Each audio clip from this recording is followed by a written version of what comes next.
ஓம் ஈஸ்வரா குருதேவா. அம்மா பாடுறார். சாமி சாமியம்மா சர்க்குருதேவர் அருளார்.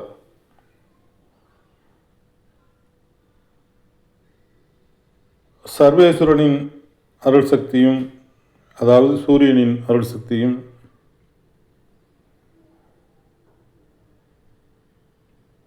பரமேஸ்வரனின் அருள் சக்தியும், அதாவது பூமியின் அருள் சக்தியும்,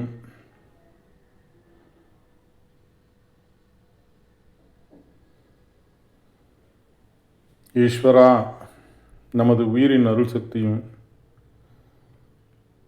நாங்கள் பெற அருள்வாய் ஈஸ்வரா. குரு அருளால் துருவ நட்சத்திரத்தின் பேரருளும் பேரொளியும் எங்கள் உயிர் ஒளி உடல் முழுவதும் படர்ந்து இரத்த நாளங்களில் கலந்து, இரத்த நாளங்களில் உள்ள ஜீவ ஆன்மாக்கள் ஜீவனுக்கள் அனைத்தும் பெற அருள்வாய் ஈஸ்வரா.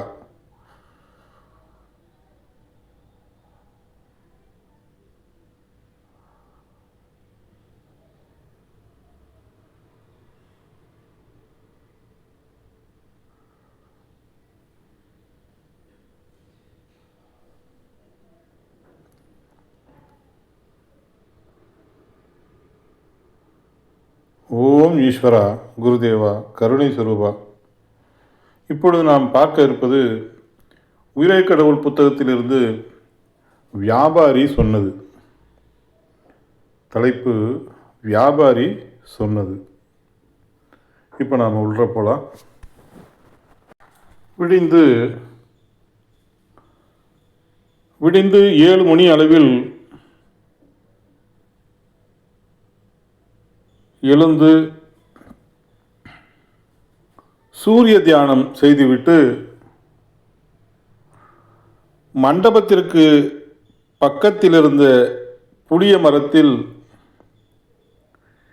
இலைகளை பறித்து கொண்டு சிறிதளவு தின்றுவிட்டு பையில் நிரப்பிக்கொண்டு நடக்கலானேன். 10 மணி அளவில் புத்தூர் என்ற ஊரை கடந்து செல்லும் பொழுது ஒருவர் ஓடி வந்து என் கையை பிடித்து நிறுத்தி, என்னை தெரியவில்லையா என்று கேட்டார். நான் சிந்தித்து கொண்டிருக்கும் போது லாரி ஒன்று குழந்தை மீது மோதுவதை நான் பார்த்ததும் என்று அலறியதிலிருந்து எனக்கு பேச்சு வராது போகவே, ஒரு வருட காலம் எந்த வைத்தியம் செய்தும் பேச முடியாமல் இருந்த என்னை நீங்கள் தானே பேச வைத்தீர்கள் பழனியில் என்றார். அவர் விவரம் சொன்னபின் இப்பொழுது உங்களை தெரிகின்றது என்றேன். காப்பி குடிக்கும்படி கட்டாயப்படுத்தினார். நான் என்ன சொல்லியும் கேட்காமல் வற்புறுத்தினார். நான் காப்பி மட்டும் குடித்துவிட்டு திருத்தணிக்கு போக வேண்டும், விடை கொடுங்கள் என்று கேட்டேன். உங்களிடம் சில விஷயங்கள் சொல்ல வேண்டியிருக்கின்றது என்றார். நீங்கள் இங்கு என்ன செய்கின்றீர்கள் என்று நான் கேட்டதற்கு அவர் நம்ம ஊரிலே சரக்குகளை தயார் செய்து இங்கு கொண்டு வந்து இந்த ஊரிலும் பக்கத்து ஊரிலும் வியாபாரம் செய்கின்றேன் என்றார். நீங்கள் சில விஷயங்கள் சொல்ல வேண்டும் என்றீர்களே, என்ன விஷயம் என்று கேட்டேன். எங்கள் வீட்டிற்கு பக்கத்து வீட்டுக்காரர் ஒருவருக்கு ஒரு கையும் காலும் வராமல் இருந்தது. அவரை காரில் உங்களிடம் கூட்டி வந்தேன் அல்லவா? அவருக்கு நீங்கள் விபூதி பாக்கெட்டை ஆசீர்வதித்து கைகாலிலும் தேய்த்து சிறிது நீரில் போட்டு குடிக்கும்படி சொல்லி பயிற்சி கொடுத்து இதன்படி செய்தால் நீங்கள் நன்கு நடப்பீர்கள் என்று சொன்னீர்கள். நீங்கள் சொன்னபடி செய்து வந்தார். இப்பொழுது நல்ல விதமாய் நடந்து வழக்கம்போல் வேலைகளை செய்து வருகிறார். அவருக்கு வேண்டியவர் ஒருவர் நோயால் அவஸ்தைப்பட்டு கொண்டிருந்தார். அவரை கூட்டிக் கொண்டு நாங்கள் மூவரும் பழனிக்கு வந்தோம். உங்கள் சைக்கிள் கடைக்கு வந்து பார்க்கும் பொழுது கடை மூடியிருந்தது. பக்கத்தில் விசாரித்தேன். அவர் எங்கு போனாரோ தெரியவில்லை. 2 மாதங்கள் ஆகிவிட்டது. இங்கு நோயாளிகள் தினம் வந்து கேட்டு ஏமாற்றத்துடன் போகிறார்கள். இதை பார்க்கும் பொழுது எங்களுக்கு கஷ்டமாயிருக்கின்றது என்றார்கள். நாங்கள் மூவரும் உங்கள் வீட்டிலாவது நீங்கள் இருக்கும் இடத்தை கேட்கலாம் என்று உங்கள் வீட்டிற்கே போனோம். உங்கள் மனைவியிடம் கேட்டவுடன் அழுது கொண்டே எங்கே போனார் என்று எங்களுக்கும் தெரியவில்லை என்று சொல்லிவிட்டு சின்ன பையன் அப்பாவை நினைத்து கொண்டே நைனா நைனா என்று அழுகின்றான் என்று சொன்னார்கள். வீட்டிற்கு வந்து ஏன் கேட்டோம் என்று எங்களுக்கு மிகவும் வருத்தமாய் ஆகிவிட்டது என்று சொல்லிவிட்டு கண்களில் நீர் ததும்ப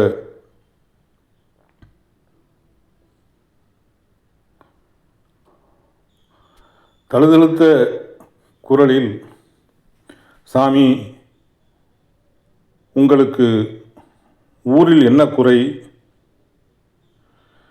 நீங்கள் குழந்தைகளுக்காகவாவது உங்கள் ஊருக்கு போங்கள் என்று காலை கட்டி பிடித்தபடி கோவென்று அழ ஆரம்பித்து விட்டார்.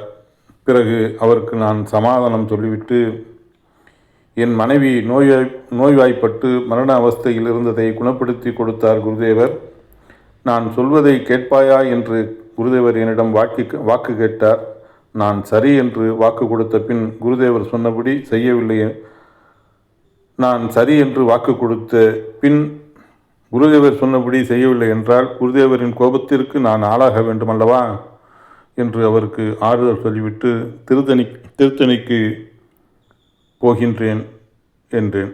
பஸ் வரட்டும் என்றார். வேண்டாம் என்று சொல்லிவிட்டு திருத்தணி நோக்கி நடக்க ஆரம்பித்தேன். ஓம் ஈஸ்வரா குருதேவா கருணை சொருவா. இந்த அளவில் ஞானகுரு என்று அழைக்கப்படுகின்ற மாமகரிஷி வேணுகோபால சுவாமிகள் இதை நிறைவு செய்து கொள்கிறார்கள். அப்புறங்க இப்படி அருள் ஞானம் அவங்க சாமி வந்து என்னென்னலாம் அனுபவப்பட்டிருக்காங்க, எப்படியெல்லாம். ஏன்னா இன்றைக்கி நாம் துருவ நட்சத்திரம்னு எடுத்துடுறோம் டைரெக்டாக. முதல்ல படிப்படியாக அவங்க எப்படி 27 நட்சத்திரங்கள் அதெல்லாம் எடுத்தாங்க. அடுத்தது இந்த சூரிய தியானத்தை எடுத்தாங்க. இப்போ அடுத்தது நமக்கு இப்போ கொடுத்துருக்கிறது துருவ நட்சத்திரம், சப்தரிஷி மண்டலம். ஆக என்றும் 16 என்ற ஏகானந்த வாழ்க்கை வாழ்ந்திடுவோம். நோயில்லாத வாழ்க்கை வாழ்ந்திடுவோம். அந்த அருள் மகிழ்ச்சியின் அருள்வட்டத்தில் மகிழ்ந்து வாழ்ந்திடுவோம் என்று சொல்லி இதை நிறைவு செய்து கொள்வோம். மீண்டும் சந்திப்போம். ஓம் ஈஸ்வரா குரு தேவா. குருவே சரணம், குருவே துணை.